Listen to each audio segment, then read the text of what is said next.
Өлгісі келген жүргізуші пойызды адам сенгісіз жылдамдыққа апарып, барлық тежегіштерді бұзды. Жолаушылардың құтқарыла алады ма екенін да күндіз-түні көптеген пойыздар ағылады. Олардың бірі Лондоннан Танбридж Уэльске бағыт алды. Бұл пойызда Льюис есімді ер адам мен оның кішкентай ұлы Макс бар. Олардың вагонда толықтай бір түнді өткізулері керек. Льюистің қатты ұйықтағысы келіп тұр, бірақ Макс әкесінен онымен тас қайшы қағазды ойнауын өтінеді. Ер адамның телефонына қоңырау келеді. Ол қоңырауға жауап беру үшін тамбурға шығады. Ал Макс бұл уақытта жолаушылардың бірінің үстіне кофе құйып жібереді. Льюис мұны байқайды және әйелдің алдында кешірім сұрайды. Ол мүлде ренжіп тұрған жоқ және сүйсіне күлімдейді. Олардың араларында лезде өзара қызығушылық басталады. Біз Льюистің дәрігер болып жұмыс жасайтынын білеміз. Ал жаңа жолаушының есімі Сара, ол Макстың суреттерін қызығушылықпен тамашалайды. Бұл бала өте дарынды. Макс вагоннан өте күдікті жолаушыны байқайды. Ол айтарлықтай қызуқанды көрінеді, және балақайды бұл қорқытады. Зұлым ер адам басқа жолаушылармен ерегесіп, оларды төбелеске шақырады. Ол билетсіз кетіп бара жатқанын мәлімдейді, және оған мұнысы үшін ешкім ештеңе істей алмайды.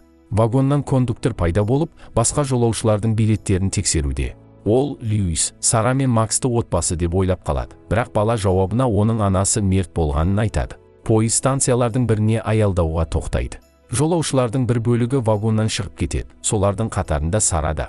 Льюис тағы да бір күдікті ер адамды байқайды, бірақ бұл туралы ойламауға тырысып, баласынан тым болмаса кішкене ұйықтап алуын өтінеді. Осы уақытта жол серікке әлдекім шабуыл жасайды. Льюис кезекті станциялардың бірінде оянады және Сараның вагонға оралғанын көреді. Ол жай ғана суға барған.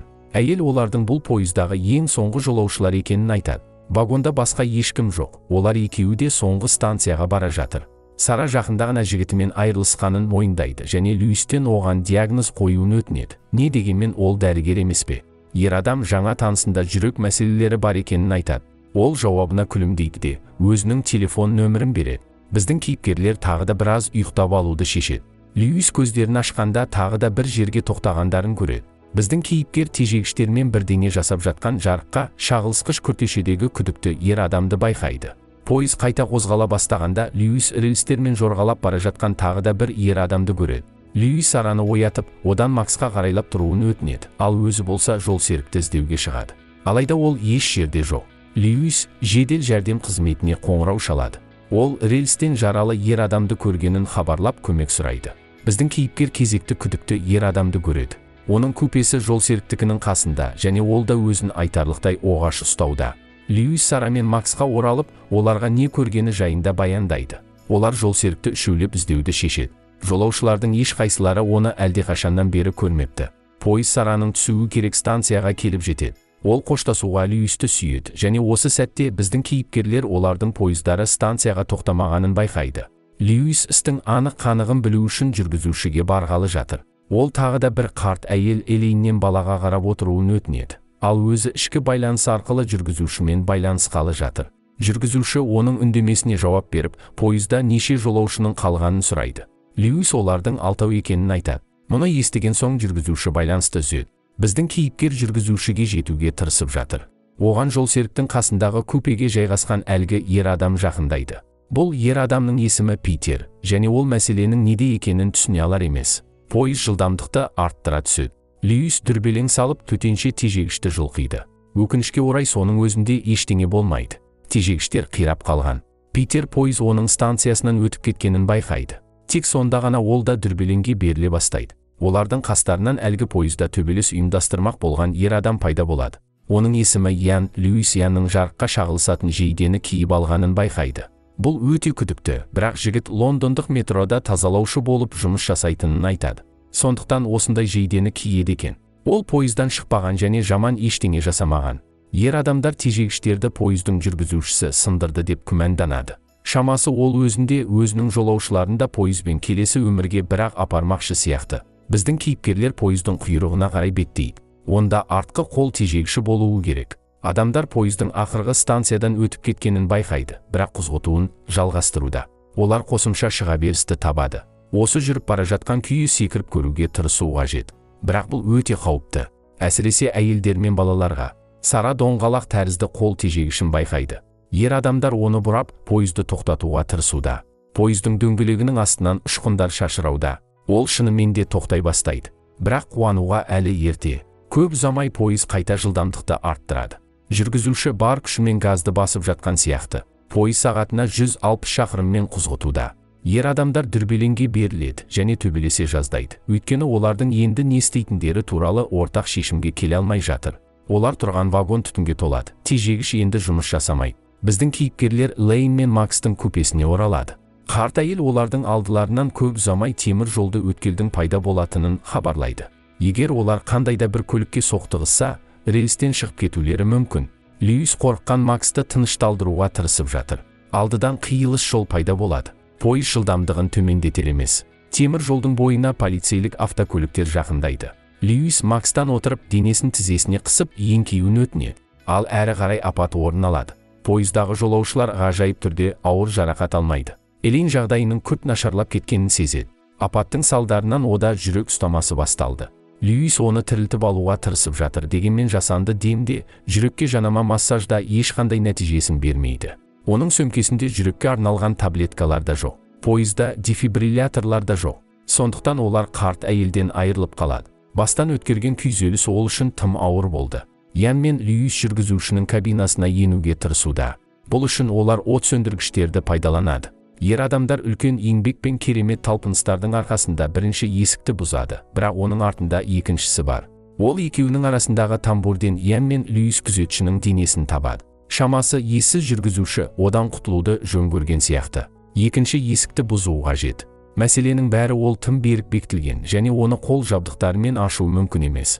Льюис жүргізушіден пойызды тоқтатуын өтінеді, өйткені оның ішінде кішкентай бала кетіп бара жатыр. Өкінішке орай оған ешкім жауап қатпайды. Оның үстіне пойыздың жүргізушісі адамдарды өзінің кабинасынан алысыраққа қуу үшін үнемі қатты дауыстық сигналды береді. Льюис шарасыз күйге түседі. Оларға басқа жоспар керек. Питер тасымалдық полициямен байланысқанын хабарлайды. Олар пойызды тоқтатып көруге тырысатын болады. Ал тағы олар жүргізушіні тапты. Бұл әлгі Льюис алдын рельсте көрген жаралы ер адам. Ер адам пойызда оған әлдекімнің тап бергенін айтты. Шамасы қандайда бір жынды жүргізушіден де, жолсеріктен де құтылған сияқты. Тежегіштің ауасын шығарып, жүргізушінің орнын иемденген. Ян жүргізушінің кабинасының қасында өрт ұйымдастыруды ұсынады. Льюис онда жанармай багы орналасқанын ескертеді. Егер ол жарылса, пойыз өртеніп, аударылып кетуі мүмкін. Сонда Ян тағы да бір жоспарды ұсынады. Пойыздың вагондарын ажыратып көруге болады. Бірақ бұл үшін пойыздың сыртына шығу керек. Ян тәуекелге бел бууға дайын. Бірақ алдымен оның батылдығы үшін ұшуы қажет. Анығырақ айтқанда, барлығының ұшуы керек. Адамдар өздерінің өмірлерінің есте қаларлық сәттерімен алмасуда. Сөйтсе, Ян фокусшы болуды армандапты және бірнеше қызықты фокусты көрсетуге қабілетті. Ян тамбурға шығып, есіктердің бірін ашады. Мұндай жоғары жылдамдықта бірдеңемен айналысып, сонымен қатар төменге тайып кетпеу өте қиын.